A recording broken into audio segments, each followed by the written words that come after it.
अवधूत चिंतन श्री गुरुदेव दत्त, श्री स्वामी समर्थ. नमस्कार, मी रोहिणी परत एकदा तुमचं स्वागत करते माझ्या या चॅनलमध्ये. आणि आज आपण एक खूप महत्त्वाचा व्हिडिओ बघणार आहोत. तो म्हणजे की उद्या आहे मंगळवार आणि मंगळवारच्या दिवशी आपल्याला कुठल्या गोष्टी करायला हव्या.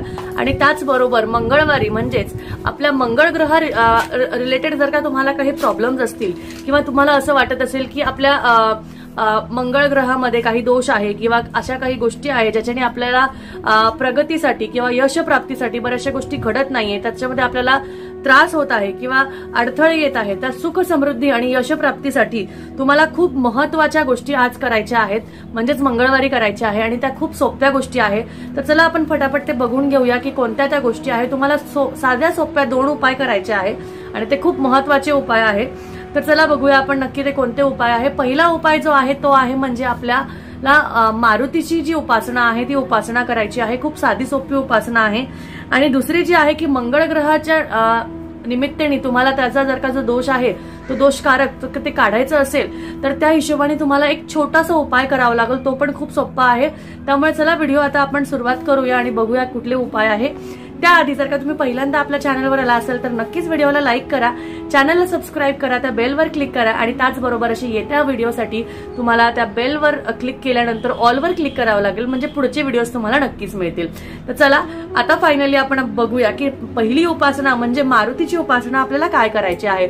तर तुम्हाला तुमच्या जीवनात जर का यश प्राप्ती सुख समृद्धी या गोष्टी घ्या असं वाटत असेल की या गोष्टी आपल्याकडे आरामात याव्या किंवा अडथळे येऊ नये, आपली गोष्टी कुठली कामं आहे ते व्यवस्थित पार पडावे, तर त्यासाठी तुम्हाला मंगळवारी जी आहे ती श्री मारुतींची पूजा करायची आहे. त्यांचा आशीर्वाद घेण्यासाठी तुम्हाला कोणत्याही हनुमान मंदिरात जाऊन त्यांना चोळा अर्पण करायचा आहे आणि 7 वेळा हनुमान चालिसाचं पठण करायचं आहे. तिथेच जाऊन तुम्हाला ही गोष्ट करायची आहे. आणि त्यानंतर मारुतीला शेंदूर आणि चमेलीचे तेल जे आहे ते अर्पण करायचे आहे. आणि त्यानंतर तुम्हाला तिथे बसून हनुमान चालिसाचा एकदा तरी पाठ करायचा आहे. म्हणजे तुम्हाला जरी जमलं नाही 7 वेळा तरी एकदा तरी तुम्हाला पाठ करायचा आहे. आणि त्याचबरोबर तुम्हाला ही गोष्ट सतत 1 आठवडा तरी करायची आहे. म्हणजे मंगळवार ते पुढच्या मंगळवारीपर्यंत ही गोष्ट करायची आहे. त्यांनी काय होणार, त्यांनी तुमच्यावर मारुती प्रसन्न होतील आणि तुमच्या मनातली जी कुठली इच्छा आहे ती पूर्ण होईल आणि तुमच्या अडथळे जे कुठले येते आहेत त्यामध्ये तुमचं मार्ग जे आहे ते सोपा होऊन जाईल. त्यानंतर मंगळवारी आंघोळ आणि ध्यान केल्यावर हनुमानजी समोर म्हणजे मारुती समोर शुद्ध तुपाचा तुम्हाला दिवा लावायचा आहे आणि रुद्राक्षाच्या माळेसह ओम हनुमते नमः या मंत्राचा जप करायचा आहे. हे तुम्ही तुमच्या देवाऱ्यासमोर तुमच्या घरात पण बसून करू शकता. मारुतीच्या या मंत्राचा श्रद्धेने जाप केल्याने तुमच्या सर्व इच्छा लवकरात लवकर पूर्ण होतात आणि कुठलेही अडकलेले कामं हे लवकरात लवकर पूर्ण होतात.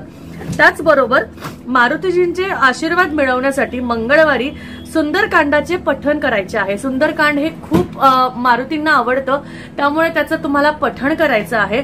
आणि त्याच नंतर हा खूप अतिशय आणि प्रभावी उपाय आहे, कारण सुंदरकांड आणि चालिसा हे इतके प्रभावी उपाय आहे ना की तुमचं कुठलंही संकट निरीक्षण करायचं असेल तर त्याच्यासाठी हे खूप साधा सोपा आणि खूप प्रभावी उपाय आहे. त्याचबरोबर असं मानलं जातं की रामायण पठण जरी सुद्धा तुम्ही केले तर मारुती निश्चितपणे तुम्हाला तुमच्या गोष्टींवर प्रसन्न होतात आणि तुम्हाला वाटेल त्या इच्छा तुमच्या लवकर त्या खुश होऊन त्या तुमचे पूर्ण करतात, कारण त्यांना रामायण सुंदरकांड चालिसा ह्या गोष्टी खूप आवडतात. त्यामुळे मनोभावाने त्या गोष्टी केल्या की त्यांना तुम्हाला त्या लाभतात आणि त्यांचा आशीर्वाद तुमच्या डोक्यावर सदैव राहतो. त्यानंतर दुसरी जी गोष्ट आहे ती म्हणजे जर का तुमच्या मंगळात काही दोष असेल तर त्या मंगळ ग्रहासाठी आपल्याला एक आता उपासना करायची आहे, एक छोटीशी उपाय करायचा आहे. तर त्यासाठी तुम्हाला मंगळ ग्रहाचा आशीर्वाद तुम्हाला जर का मिळवायचा असेल तर तुम्हाला मंगळवारी लाल रंगाचे कपडे घालायचे आहे आणि पूजेमध्ये लाल रंगाच्या फुलांचा वापर करायचा आहे. तर तुम्ही मंगळवारी जेव्हा पूजा करणार आहात त्या दिवशी लाल रंगाचे कपडे घाला आणि लाल रंगाची फुलं देवाला वाहा. त्यानंतर मंगळाची जी शुभता म्हणजे तुम्हाला मंगळ ग्रह जर का तो शुभ करून घ्यायचा असेल तर तुमच्या खिशात तांब्याचे तुम्हाला नाणे ठेवायचे आहे. तुमच्या पाकिटात किंवा तुमच्या खिशात किंवा तुमच्या पर्समध्ये तुम्हाला तुमच्या तांब्याचे नाणे छोटेसे नाणे मिळतात ते तुम्हाला ठेवायचे आहे। आणि त्यानंतर तुम्हाला त्यांचा म्हणजे मंगळ ग्रहाचा आशीर्वाद व्यवस्थित मिळावा, तुमच्या शुभताकडे सगळी गोष्ट जावी, व्यवस्थित सगळ्या गोष्टी पार पडाव्या, त्यासाठी तुम्हाला एक छोटासा मंत्राचा जाप करायचा आहे। तो म्हणजे धरणी गर्भ संभूतम विद्युकांती समभ्रभम कुमारम शक्तिहस्तम च मंगलम प्रणमाम्यहम। ह्या मंत्राचा तुम्हाला जाप करायचा आहे। मी परत एकदा तुम्हाला म्हणून दाखवते। धरणी गर्भ संभूतम विद्युत कांती समप्रभम कुमारम शक्तिहस्तम च मंगलम प्रणमाम्यहम। तर ह्या मंत्राचा तुम्हाला जप करायचा आहे आणि ह्या मंत्राचा जप केल्याने नक्कीच तुमच्या सगळ्या ज्या अडीअडचणी आहेत त्या दूर होतील। मंगळ ग्रहाशी रिलेटेड तुमच्या कुठल्याही त्रासापासून तुम्ही मुक्त होऊ शकाल। त्याचबरोबर मारुतीला प्रसन्न करण्यासाठी पण तुम्हाला खूप छोटीशी सेवा करायची आहे।